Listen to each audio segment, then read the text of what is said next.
Hey, everybody, it's my Tyler here at OG Gamers Live, OG Gamers World, and we're back. And today I'm going to call out a YouTube channel that I know for a fact is putting up deceptive benchmark uh, videos. And let's get right to that. Uh, Pixelpaul21. Let's take a close look at the numbers here. i9 13900K, running at 5500 megahertz, 23% usage. He's apparently got just a little bit of an overclock of some sort going on there, but that's okay. That's fine because it's the same down here. But he's running a 2400 megahertz clock on the Arc A770. That is the stock clock on the Intel Arc A770, by the way.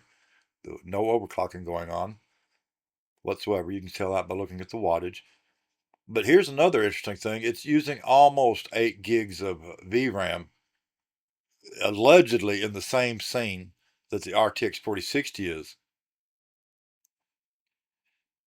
Let's look down here at the 4060. i9 1300K, 5500 megahertz. That's fine. It's pulling a little bit more wattage here. That gives you a little clue, especially when you look at the graphics. Look at the quality of the graphics right here. This one, the Arc is far superior. And we're going to come down here and look at the memory clock right quick because this ties into the graphics quality. It's only using 5,723 megabytes of VRAM. That's mighty suspicious if it's in the same scene.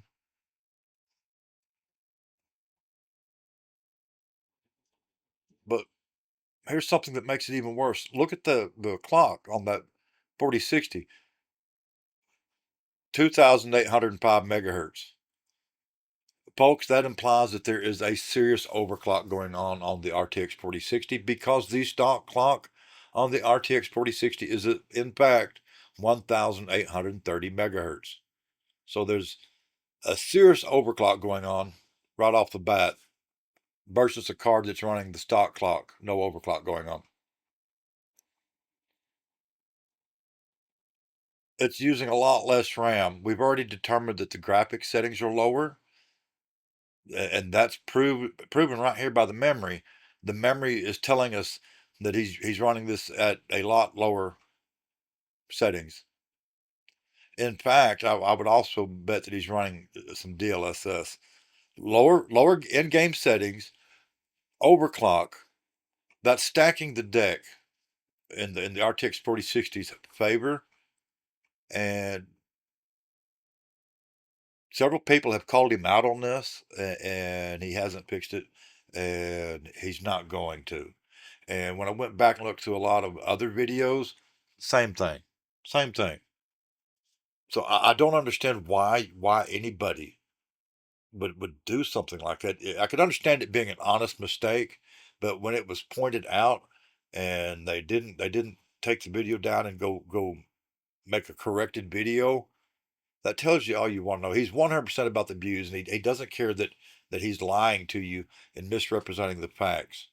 So that right there is why you really can't trust a lot of these channels that you catch on social media uh, doing so-called benchmarks. They lie to you.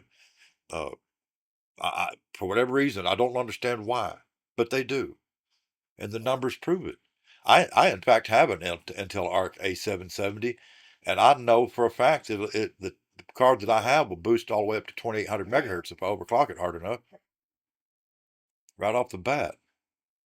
And when you overclock it hard enough, it'll pull up to 252 watts. And the frame rate, without using DLS, XESS, or anything like that, will be 3.5 times what he's showing right here. Uh, I consistently playing PUBG on a mix of settings, uh, ultra, high, and medium, and I consistently get between 2 and 250 FPS in PUBG using a Intel 12 700K. So yeah, y'all take what you see on the online with a grain of salt. Uh, pay close attention to the numbers, and when you see channels doing stuff like that, call them out on it. In fact, I went to the trouble to make sure that YouTube never recommends his channel to me again because I went and read all the comments. I've commented myself. Several people called him out on the fact that that benchmark was wrong, and he didn't do anything to correct it. So that tells you all you need to know about people like that. Let me know what you think in the comments. Don't forget to click that like, that subscribe, that follow, that share. We appreciate it. Till next time, y'all. I'm out of here.